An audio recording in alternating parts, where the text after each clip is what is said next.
I was given a vision of tomorrow today. I was shown fantastical things that would spring forth from a world so dark and so cold that the idea of what I saw becoming seemed a far-fetched idea from a far-flung fanatic, as though it was possible.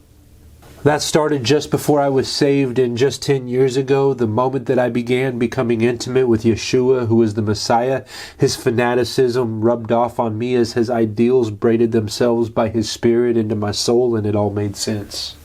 Not only was his Spirit placed into my heart, but his toes were placed into my toes, and his feet and his legs into my own, his arms into mine, and his very essence sewn into my being, as he owned me at the very fabric of that upon which I was stitched, and his words began singing forth from my heart to my pen onto the paper upon which I write. His song began to sing forth from my vocal cords as my mouth by my tongue forms the accents and the manner in which the holy dialect of his gorgeous message departs from my lips, as the words sail gingerly upon the vibration of the exhortations, which land as gentle as a feather on the unknowingly anticipating ears of those who God would place in my path.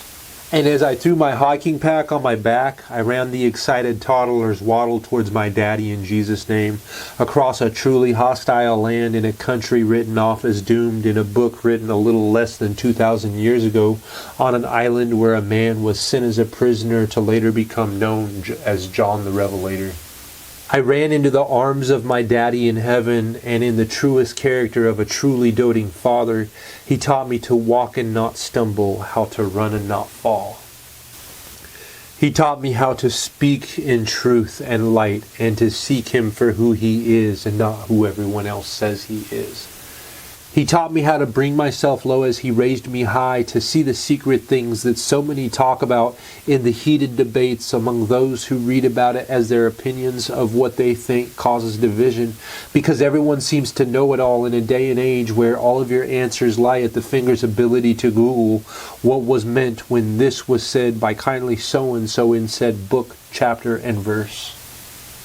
It is so beautiful a revelation in which I find myself, and I was placed in it at the very last moment that I thought possible, which was at the point that God, who is Jehovah in Yeshua's name, parted the veil with his finely crafted hands as he knitted within my mother's womb a beautiful tapestry of hardship and pain and misunderstanding and abuses and potential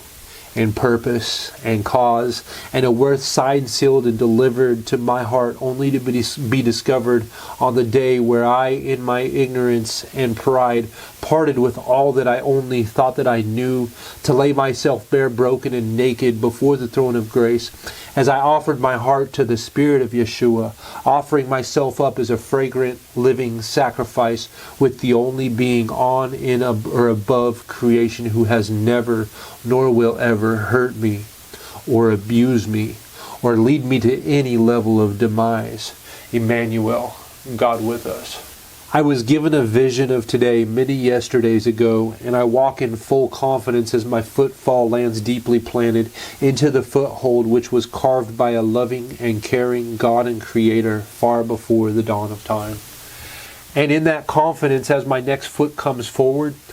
I know that I walk as a man untouchable under any threat of duress which could possibly come forth, and that allows me a courage to face the fear of what if, as I walk forth in a stride from the muck and the mire of the gutter which birthed me into the revealed promise kept in heavenly rhythm by the divine poet who is the God of Abraham, Isaac, and Jacob in Yeshua's name.